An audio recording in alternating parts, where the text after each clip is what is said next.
Орыс халық ертегісі бауырсақ. Ерте-ертеде бір шал мен кемпір болыпты. Шалы бір күні кемпіріне: «Кемпір, қамбаның түбін қақсаңшы, елеуішпен илеші, қарны ашқан шалыңа бауырсақ пісіріп берсенші» депті. Кемпірі қалақшаны қолға алыпты, қамбаның түбін қағыпты, елеуішпен илепті, табақшаға салыпты. 2 уыс ұн болыпты. Қаймаққа ұнды илепті, дөңгелектеп алыпты, ыстық майға салыпты. Бауырсақты піскен соң атай баппен жейді деп суытуға қойыпты. Бауырсақ суып жатыпты, жатып ойға батыпты. Қашайын деп осы үйден бір ойға нақ бекіпті. Жақтаудан түсті орындыққа, орындықтан түсті еденге, табалдырықтан секіріп жетіп барды сенекке. Сенектен сыртқа беттеді, аулаға шығып кетеді.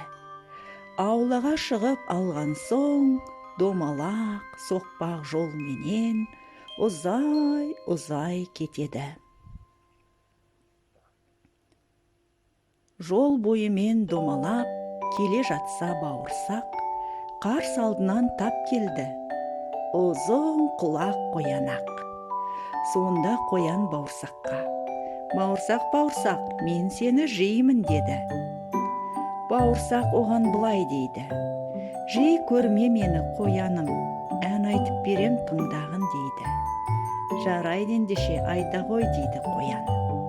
«Менің атым бауырсақ, қызарып пістім көңілім шат, қамбаның түбін қырнаған, елеуішпенен илеген, қаймақпенен илеген, күйдірмей майға пісірген, атайдан да құтылдым, әжейден де сытылдым, қоян сенен құтылу қиын емес болмаған». Осылай деп бауырсақ домалады, аңқау қоян аңырып тұрып қалды. Бауырсақ зыр домалап жөнеледі. Зыр домалап бауырсақ келе жатса, алдынан сұр қасқыр кездеседі. «Бауырсақ, мен сені жеймін» дейді қасқыр. «Сұр қасқыр, мені жемеші, ән салып берем тыңдашы» деп бауырсақ әндете жөнеледі.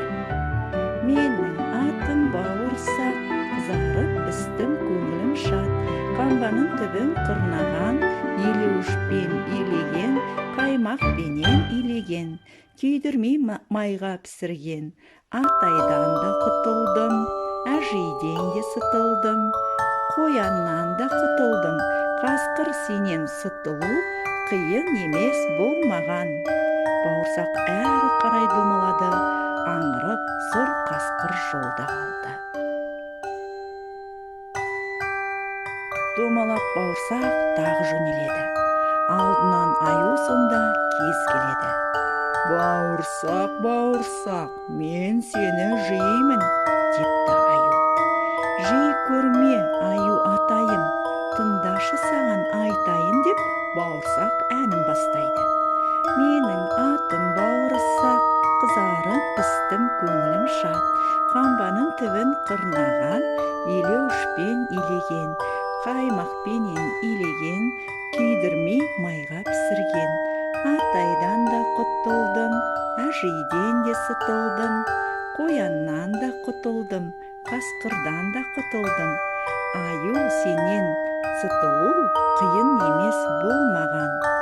Осылай деп бауырсақ домалады, аңырып аю-маймақ жолда қалды. Бауырсақ домалаумен келе жатты. Осылай талай белден асты. Домалап жол үстінде келе жатса, қу түлкі жылман етіп келе қапты.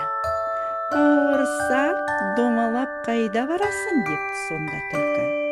«Жол жүріп кетіп барамын» депті бауырсақ. «Бауырсақ, мен сені жеп қоям депті түлкі. Жемеші түлкі, ән салып берем мен саған депті бауырсақ. Менің атым бауырсақ, қызарып пістім көңілім шат. Қамбаның түбін қырнаған, елеуішпен елеген, қаймақпенен илеген.